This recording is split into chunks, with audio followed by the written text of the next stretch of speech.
Bismillahirrahmanirrahim. Assalamualaikum warahmatullahi wabarakatuh. Hari ini kita akan melakukan pengarahan praktikum anorganik ya. Saya berikan judul praktikum anorganik masa pandemi.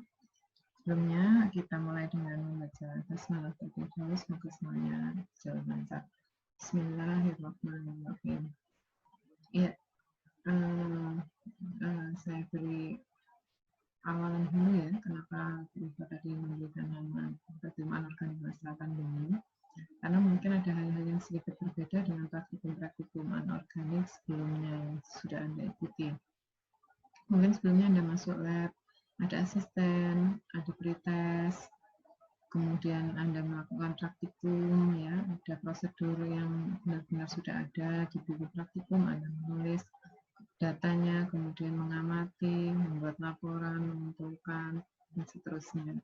Mungkin di masa pandemi ini kita membuat praktikum ini lebih fleksibel, tapi tetap dalam tema yang Anda pelajari di mata kuliah anorganik 2. Seperti itu. Praktikumnya nanti tetap ada, mungkin kita sederhanakan jadi lebih sedikit, yang lainnya berupa pengamatan-pengamatan. Seperti itu. Coba mulai ya. Jadi poin yang akan saya jelaskan ini ada terangkum di sini sebenarnya, yaitu poin pertama nanti praktikum ini Anda lakukan di rumah masing-masing. Kecuali mungkin ada mahasiswa yang sekarang sedang berada di kos gitu dan punya akses misalkan ke lab, silahkan. Tapi sepertinya tidak punya akses ya, karena akses lab sekarang dikhususkan untuk kakak kelas Anda yang sedang menyelesaikan seminar kimia atau kolokium. Yang lainnya belum diberi akses. Itu pun aksesnya sangat terbatas ya. Satu mahasiswa sepertinya hanya dibolehkan masuk lab 2 pekan untuk menyelesaikan pekerjaan kolokiumnya. Jadi tempat praktikum kita nanti di rumah kita masing-masing. Nanti siapa praktikannya Anda sendiri secara mandiri. Ya, nanti akan kita jelaskan sebenarnya ada yang mandiri dikerjakan sendiri, ada juga yang temanya diusung oleh kelompok. Seperti itu. Bahan-bahannya apa? Bahan-bahannya apa saja yang sekitar lingkungan Anda. Kalau tidak ada, nanti Anda boleh lihat di YouTube.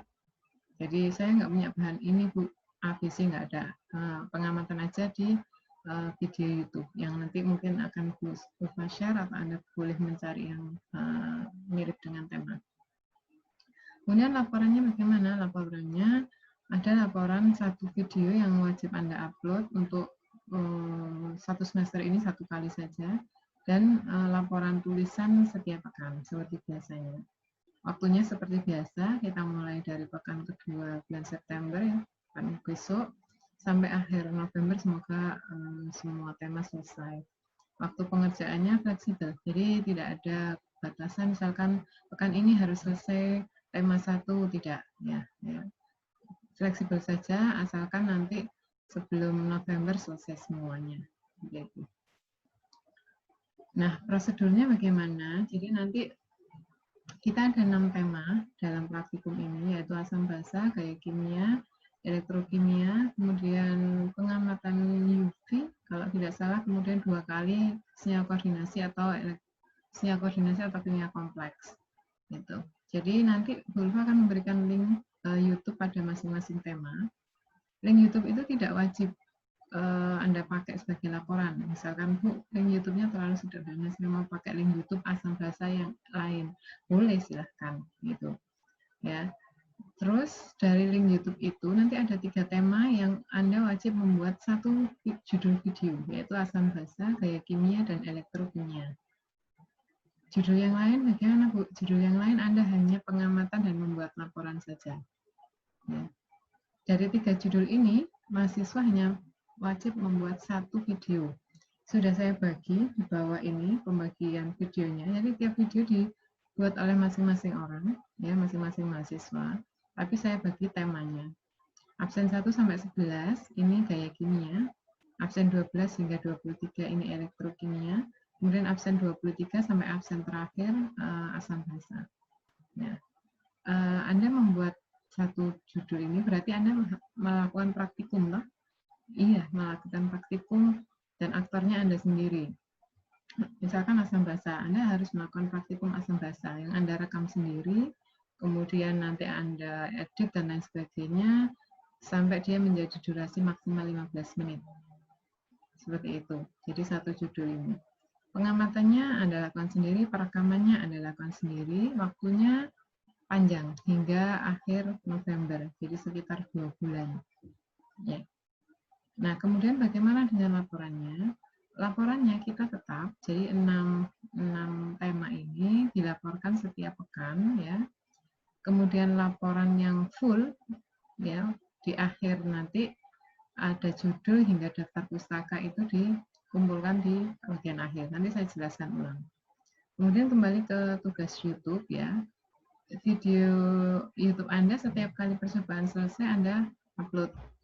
Bu, bagaimana jika saya absen 12 misalkan, tapi saya ingin melakukan praktikum gaya kimia dan akhir asam basa misalkan? Oh, boleh. Jadi ini yang wajib diupload saja satu. Anda mau mengupload tiga-tiganya boleh. Anda mau mengupload 6 misalkan, saya menemukan juga Bu, praktikum yang menarik tentang kompleks, tentang UV, tentang senyawa koordinasi, boleh Anda upload. Jadi yang wajib satu saja. Kemudian yang tidak wajib silakan dilakukan semua dan itu akan menjadi pertimbangan untuk mendapatkan nilai praktikum yang paling tinggi, yaitu A+. Ya, A+ ada ya? Ya, A yang paling tinggi. Seperti itu. Nah, Anda setiap kali selesai, misalkan minggu pertama, kedua, praktikumnya selesai, perekamannya selesai, edit-editnya selesai, Anda upload di YouTube, kemudian link YouTube-nya Anda laporkan di Classroom. Ya, nanti saya buatkan classroom untuk tiap pekan. Kemudian format isi videonya seperti ini. Jadi ada pembukaan, ya bisa buka nama atau Anda sendiri yang memperkenalkan nama Anda siapa, kemudian dosen pengampunya siapa, kemudian judulnya apa.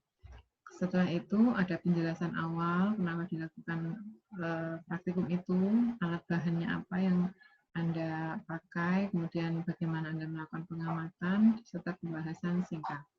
Ya, nanti judul videonya sesuai dengan judul Anda. Jadi misalkan praktikum asam basa yang Anda tulisi praktikum asam basa FKIP UNS seperti itu. Nama praktikannya nanti sudah ada di dalam ya. Jadi nanti menjelaskannya di dalam. Kemudian setiap pekan nanti tetap akan dilakukan pertemuan ya, terutama dengan asisten untuk monitoring dan evaluasi pekerjaan Anda. Nanti kita ketemu di Meet ya, 1 jam minimal untuk membahas. Kemudian ini untuk unsur ya. Untuk tema selain asam basa, gaya kimia dan elektronik kimia yaitu UV dan kompleks, Anda tidak perlu membuat percobaan, hanya pengamatan dan membuat laporan, kecuali Anda punya bahannya. Misalkan kompleks, Anda punya kalium permanganat, ya silakan dilakukan percobaan, kan gampang ya untuk membuktikan adanya kompleks atau tidak. Tapi kalau tidak ada ya pengamatan lewat UV saja. Itu prosedurnya. Nah ini tema-tema yang kita bahas, yang Ulfa sederhanakan dari tema-tema ASI anorganik yang ada di praktikum anorganik di lab. Ya. Ada asam basa, gaya kimia, UV vis, kompleks 1 dan kompleks 2. Ya, Ulfa buat urut seperti ini karena nanti menyesuaikan dengan agenda kita selama 16 kali pertemuan. Jadi hari ini kita masuk ke pengarahan ya. Di pengarahan ini silakan Anda pelajari dulu sampai akhir link yang sudah di-share oleh PJ Praktikum. Kemudian jika ada tanya jawab silakan disampaikan di link YouTube itu langsung atau Anda bisa menyampaikan ke PJ untuk disampaikan ke saya dan akan saya bahas di Meet nanti. Kemudian yang kedua, pekan kedua ini Anda mulai melakukan pengamatan dan laporan ke 1. Nah, ini ada note di sini. Nanti untuk pembuatan laporan, ini bukan video ya. Kalau video kan hanya tema. Ya toh? Yang ini tadi kan hanya tema. Temanya saya bagi 3 tema.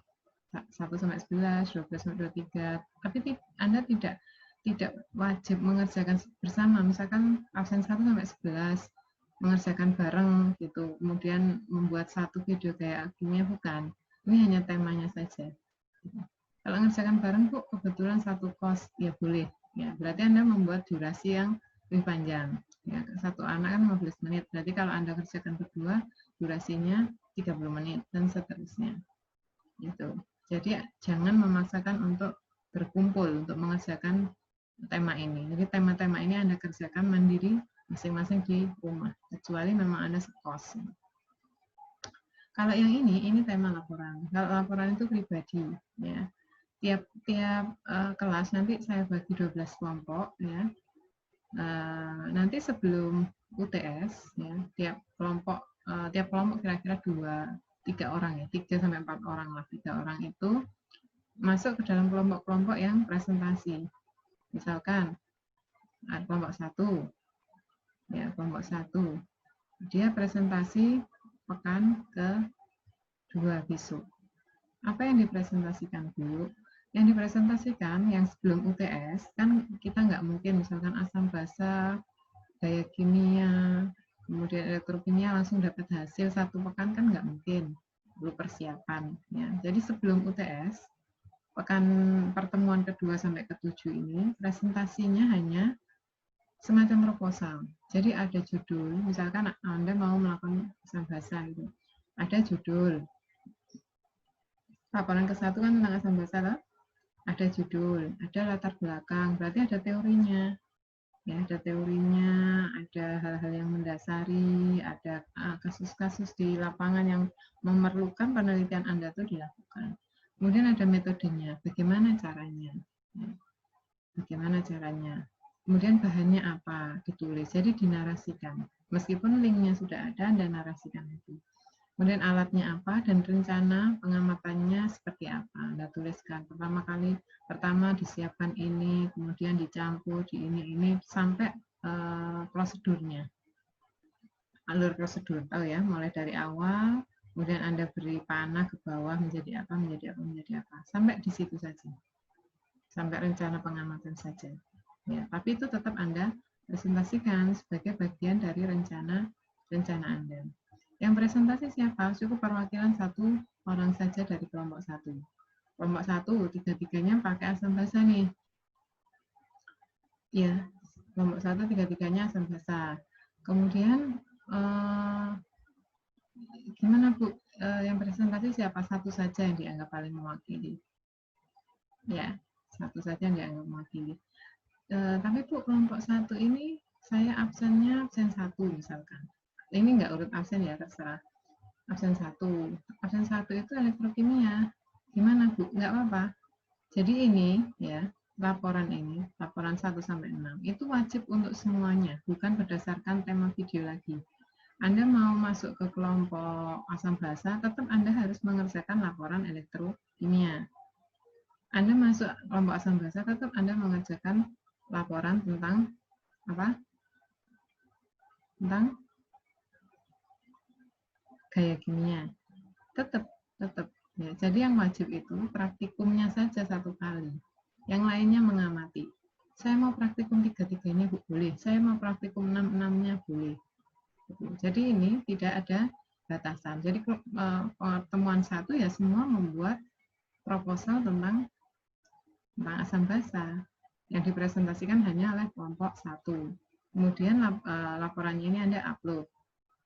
Kemudian yang pengamatan pertemuan ketiga sama tentang apa tadi, gaya kimia, semua membuat laporannya. Ya. Pengamatan yang keempat juga seperti itu, semua membuat laporannya. Ya, hanya saja laporannya ini sampai rencana pengamatan saja. Kemudian nanti kita jeda untuk UTS. Kemudian pekan ke-9 ya, ini kelompok 7 ya, diharapkan video 1-nya sudah selesai. Ya, video 1 tentang apa? Tadi video 1 tentang gaya kimia. Ya, gaya kimia. Kemudian ini elektrokimia, yang terakhir asam basa. Jadi diupayakan kelompok 7, kelompok 8 dan kelompok 9 ini sesuai dengan absen yang sudah dibagi di sini. Misalkan gaya kimia. Gaya kimia ini absen 1 sampai 11. Diupayakan kelompok 7 ini absen 1 sampai 11. 3 orang saja. Ya, kelompok 8 juga seperti itu. Diupayakan ini mahasiswa yang ada di absen ke-12 sampai 22. Nggak harus semua, 3 orang saja. Gitu. Kelompok 9 juga seperti itu. Asam basa berarti diupayakan yang ada di sini adalah mahasiswa yang absen ke 24 ke atas, 3 orang. Ya. Karena apa? 3 orang ini nanti salah satu videonya akan ditayangkan saat presentasi laporan. Bu, bedanya laporan yang setelah UTS bagaimana? Laporan yang sebelum UTS tadi kan sampai rencana pengamatan saja. Sedangkan yang ini setelah UTS, ya pekan ke 9, ini 9 maksud saya, atau pertemuan 7 ke 12 dikurangi UTS, hasil pengamatan, pembahasan, dan kesimpulan yang dipresentasikan. Jadi 3 ini yang dipresentasikan. Ya, laporannya bagaimana? Laporannya berarti sudah full. Kalau Anda tadi di sini hanya sampai rencana pengamatan, kemudian selama jeda waktu ini Anda lanjutkan sampai ke kesimpulan, diupload di pekan ke-9. Paham ya? Ya. Presentasinya tentang pengamatan, pembahasan, dan kesimpulan setelah kita putarkan video yang sudah di-upload oleh kelompok 7, 8, dan 9. Waktu presentasi nanti kita batasi 15 menit, ya khusus yang pertemuan, semua pertemuan kita batasi 15 menit. Ya, Anda satu kelompok, misalnya kelompok 1 atau kelompok 7 mau presentasi, Anda rekam dulu, Anda bertemu di Zoom, kemudian Anda record. Ya, setelah Anda record, Anda unggah, Anda beri judul presentasi praktikum kimia unsur kelompok 1 misalkan, atau presentasi kelompok 1 asam basa, seperti itu boleh diunggah ke YouTube. Link YouTube-nya nanti akan dibagi saat Google Meet, ya, saat presentasi itu. Responnya nanti Anda masukkan di komen YouTube atau berupa like, share, subscribe, ya, itu bagian-bagian dari respon. Kemudian akan dibahas nanti bersama asisten di tiap pertemuan di Meet, kira-kira setengah jam. Paham ya? Jadi sebelum UTS, Anda hanya membuat laporan sampai rencana pengamatan, dan tiap laporan ini nanti diupload, kemudian salah satu kelompok mewakili untuk presentasi nanti waktu di Meet, kemudian pertemuan sebelum UAS atau setelah UTS, ya, berupa presentasi full, mulai hasil pengamatan, pembahasan, dan kesimpulan. Otomatis kan diawali dengan pembukaan sedikit, ya, meskipun nggak harus semua. Presentasinya full sampai laporan hasil, seperti itu. Kemudian nanti ditutup dengan diskusi pekan ke-15. Ya, nanti pekan ke-16 kita gunakan sebagai waktu untuk UAS. Nanti pengumpulan masing-masing laporan, mulai laporan ini pertemuan kedua sampai pertemuan ke-7, nanti akan masuk ke Google Classroom. Nah, nanti ada classwork di sana. Pengerjaannya bagaimana, Bu? Pengerjaannya tadi dikatakan di depan fleksibel. Artinya gini, Anda kan sudah tahu ada 6 tema yang harus Anda pelajari. Ya. Nah, tema pertama misalkan tema asam basa. Anda kerjakan duluan laporannya, kemudian Anda upload. Terus Anda ingin langsung loncat ke kompleks misalkan, boleh. Saya mau langsung loncat ke kompleks, gitu. Laporan kompleks. Kenapa? Karena dia nggak membutuhkan pengamatan, Bu. Gitu, boleh. Nggak membutuhkan bahan dan alat, cuma mengamati saja. Ya, UV kompleks 1, kompleks 2 itu hanya mengamati. Ini saya Anda buat laporannya. Jadi laporannya tidak ada deadline per pekan, tapi nanti deadline-nya sebelum UTS. Gitu. Jadi ini fleksibel. Asam basa, elektrokimia, karena itu membutuhkan waktu yang agak lama untuk persiapan metode, bahan, alat, Anda belakangan gitu boleh, kecuali untuk kelompok yang presentasi. Kalau untuk kelompok presentasi kelompok 1 asam basa ya misalkan, ya harus dia membuat laporan. Nah, nanti apa yang dia presentasikan kalau dia tidak membuat laporan? Khusus untuk yang tidak membuat laporan hari itu. Khusus untuk yang tidak presentasi hari itu. Jadi laporan 1 tentang asam basa, kelompok 2 boleh membuat laporan tentang asam basa, boleh juga dia membuat laporan untuk rencana penelitiannya dia, yaitu di bagian gaya kimia misalkan. Gitu. Paham ya? Jadi ini fleksibel tapi tetap selama 6 kali pertemuan masing-masing sudah ada progres, yaitu berupa proposal, ya, berupa proposal penelitian yang akan dilakukan. Nah, kemudian link-linknya nanti Bu Ulfa berikan seperti ini, misalkan link asam basa, ya. Anda misalkan bukan kelompok asam basa dan tidak mau melakukan praktikum asam basa, tidak ada masalah. Anda cukup mengamati link ini saja. Link ini kemudian Anda narasikan. Judulnya apa, latar belakangnya apa, metodenya apa, rencana pengamatan dari yang membuat video ini bagaimana, hasilnya bagaimana. Nah, itu Anda pakai. Tapi kalau Anda masuk ke dalam tugas video tema, misalkan Anda absen 2-3 sampai ke atas, berarti Anda pelajari dulu video ini, kemudian Anda membuat variasi, jadi tidak membuat persis seperti video ini. Contohnya ini. Ini pengamatan asam basa yang kalau tidak salah menggunakan air jeruk dan cuka itu sebagai indikator yang menunjukkan terjadinya asam dan basa. Ya, kalau tidak salah ya, terjadi perubahan ya, misalnya ada larutan asam, basa dan netral, kemudian diberikan air jeruk, air cuka dan air sabun.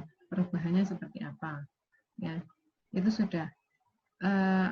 Anda bisa memvariasikan. Ya, variasinya misalkan larutan kalau yang di dalam tema itu sepertinya air jeruk dan cuka saja. Nah, Anda bisa nyari yang lain, misalkan air cuka, air sabun, air kapur, gitu. Nah, indikatornya, kebetulan ini pakai indikator alam, ya. Ada indikatornya, kalau nggak salah kunyit, dia pakai kunyit. Ya, kalau pakai kunyit dicampurkan dengan air jeruk, bagaimana, air cuka, bagaimana, gitu perubahannya. Anda bisa variasi, saya tetap pakai air jeruk dan cuka, nanti saya tambahi air sabun dan air kapur. Indikatornya, coba saya mau pakai bunga sepatu, atau bunga sepatu dan bayam merah misalkan, hasilnya seperti apa, atau kunyit saya pakai tetap, atau bunga trompet kalau ada, atau wortel, atau semuanya, silahkan. Ini belum diteliti, jadi nanti Anda bisa membuat tujuan percobaan adalah menentukan tanaman mana yang paling sensitif mendeteksi sampel, ya, tanaman sebagai indikator alam. Atau Anda juga bisa memvariasikan sampelnya. Jadi di video ini sampel air jeruk misalkan, ya pokoknya perasan air jeruk saja, tidak ada encer dan pekat misalkan, konsentrasinya seperti apa. Atau cukanya ya langsung cuka biasa dikasih air, airnya seberapa tidak tahu. Anda bisa membuatnya menjadi terukur. Misalkan saya mau pakai nih cuka, 1 sendok cuka 90%, saya tambah dengan 100 ml air. Kemudian sampel yang kedua, 1 sendok cuka saya beli 200 ml air. Kemudian yang ketiga, 1 sendok cuka saya beri 500 ml air. Kira-kira kalau dikasih indikator, beda nggak warnanya? Gitu. Terukur. Ya, terukur. Dan itu ada di proposal Anda. Ya, proposal Anda usahakan terukur, meskipun memakai alat-alat sederhana seperti sendok, kemudian botol aqua untuk pengukur volume, tapi terukur, ya tidak hanya sekedar nyampur berubah, ya, terukur. Jadi di proposal itu Anda hati-hati di bagian pengukuran.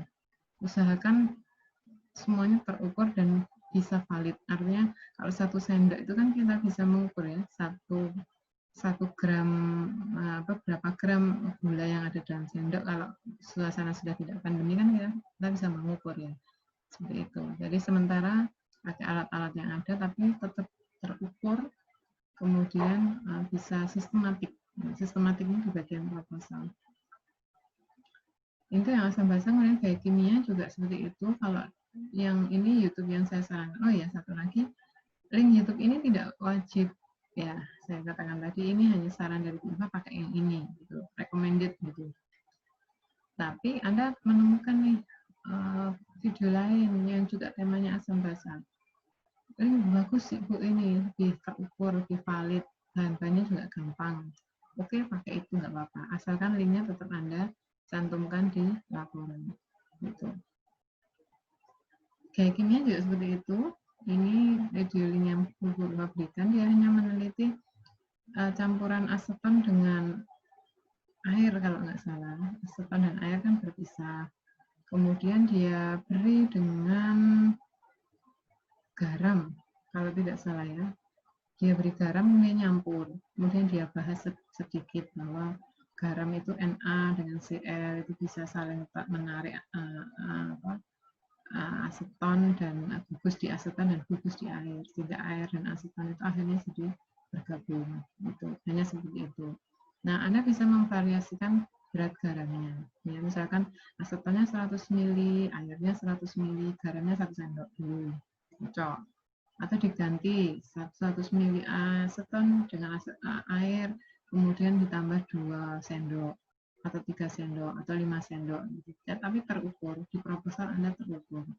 Yang mau diukur itu apa pengamatannya. Pengamatannya kan kita lebih ke pengamatan visual ya, nanti berupa foto ya, foto pengamatan, termasuk yang Anda hanya mengamati saja lewat video. Misalkan Anda kelompok asam basa, saya nggak mau praktikum guide-nya, ya sudah nggak usah pengamatan, nggak usah membuat, tapi Anda mengamati video ini.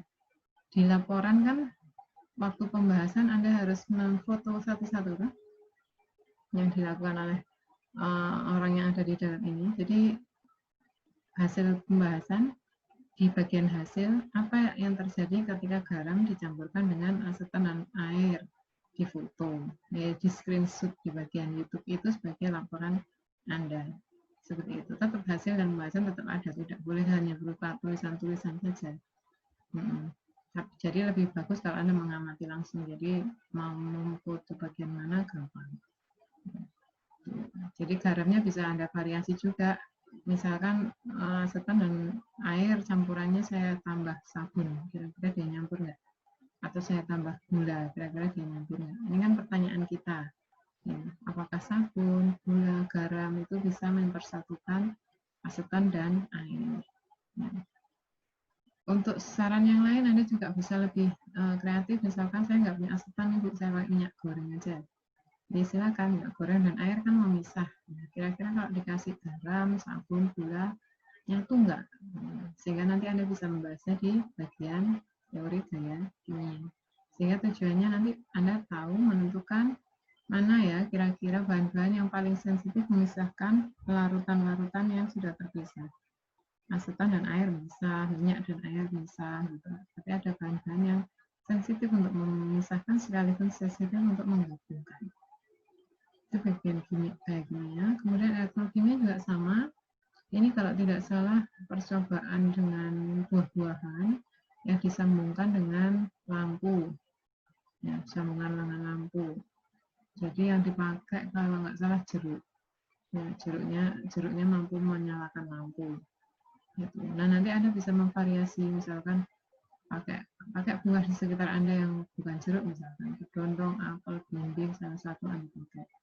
Kemudian Anda tentukan, buah yang paling banyak cahayanya itu buah ini. Gitu. Atau bisa Anda rangkai seri, misalkan 5 jeruk, 5 belimbing, cahayanya seperti apa. Itu berarti energinya sangat besar. Gitu. Itu di bagian elektrokimia. Sedangkan bagian yang seterusnya seperti UV, kompleks 1, kompleks 2, Anda hanya mengamati YouTube dan membuat laporan saja. Mengamati artinya Anda tahu judulnya apa, latar belakangnya Anda buat sendiri otomatis karena di dalam YouTube tidak ada. Kemudian metodenya Anda tulis sendiri karena di YouTube hanya diberikan caranya. Metode itu kan harus ditulis caranya, mulai bahannya apa, alatnya apa, prosedur pengamatannya seperti apa, itu Anda tulis.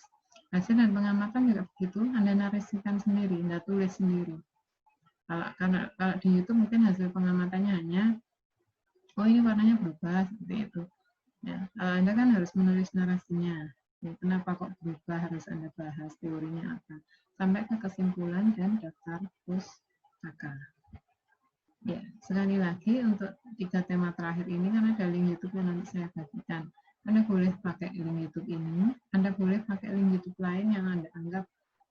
lebih mudah untuk membuat laporan. Ya, seperti kompleks ini kompleks kalium permanganat. Ya, saya menemukan kompleks lain Bu yang gampang diamati dibandingkan kalium permanganat gitu. Ya sudah dipakai saja. Ya, dipakai asalkan nanti linknya Anda masukkan ke bagian daftar pustaka laporan Anda. Ini akhir dari penjelasan Bu Ulfa. Jadi kalau Bu Ulfa rangkum, pertama praktikum kita di masa pandemi ini disederhanakan karena memang Anda tidak punya akses untuk masuk lab. Yang kedua, kita sederhanakan dengan alat-alat sekitar Anda, sehingga keterampilan Anda untuk praktikum tetap ada. Anda masih punya keinginan untuk mengetahui, jadi praktikum itu kan untuk mematangkan curiosity Anda ya, keinginan untuk tahu. Jadi keinginan untuk tahu Anda itu tetap terpelihara ya, tetap subur gitu. Kemudian yang ketiga, tema-temanya masih kita sesuaikan dengan materi-materi yang Anda pelajari di mata kuliah anorganik 2. Kemudian yang ketiga, waktunya fleksibel pengerjaannya, tapi saya harapkan setiap pekan Anda tetap mengumpulkan laporan, karena kalau Anda berencana nanti pekan ke-7 saya kumpulkan semua 7 laporan, itu sangat memberatkan Anda gitu. Yang keempat, yang seterusnya Anda membuat satu video yang harapannya Bu Ulfa itu, pertama Anda berlatih melakukan penelitian secara mandiri di rumah dengan cara mulai dari membuat proposal itu. Kemudian yang kedua, Anda berusaha memanfaatkan bahan-bahan alam sekitar Anda. Yang ketiga, harapan terbesar Bu Ulfa, Anda bisa menyumbangkan pengetahuan baru bagi dunia luar. Ketika Anda membuat praktikum, menyimpulkan nih, misalkan dari buah bedondong, belimbing, jeruk, dan lain sebagainya, ternyata mentimun itu yang paling banyak menyumbangkan energi listrik. Itu kan pengetahuan baru, informasi baru yang Anda share, nanti Anda bagi ke dunia luar melalui YouTube. Nah, sehingga nanti ada penelitian lanjutan dan lain sebagainya, karena simultan dari yang Anda lakukan. Jadi ada kebaikan yang Anda lakukan untuk orang lain di masa pandemi ini. Segitu. Seterusnya, fleksibel saja ya, nanti setiap pekan ada asisten yang akan mendampingi Anda untuk presentasi laporan ya. Untuk presentasi laporan, tadi saya katakan Anda membuat presentasi dulu bersama kelompok Anda, kemudian linknya di-share ke teman Anda yang lain, kemudian baru bertemu di Meet untuk membahas respon-respon yang Anda berikan. Saya harapkan respon, komen tetap selalu ada ketika Anda di-share link presentasi oleh teman kelompok yang lain. Seperti itu, sehingga kita diskusi, kemudian berpikir, menganalisa, dan sebagainya itu tetap berjalan dengan lebih baik meskipun di masa pandemi ini. Seperti itu yang saya berusaha jelaskan. Jika ada pertanyaan, silahkan. Bu Ulfa menunggu pertanyaan dan respon-respon atau mungkin masukan-masukan dari Anda. Anda bisa menyampaikan ke PJ praktikum. Anda juga bisa menulis komen langsung di link YouTube yang ada di sini. Jadi langsung berikan pertanyaan, tapi saya mungkin tidak merespon di sana langsung ya. Saya akan meresponnya nanti di waktu kita bertemu di Google Meet yang nanti waktunya akan diatur oleh PJ praktikum anorganik ini. Seperti itu, semoga semua berjalan lancar dan semoga banyak kebaikan yang bisa kita lakukan meskipun di masa pandemi ini. Lupa akhiri dulu. Assalamualaikum warahmatullahi wabarakatuh.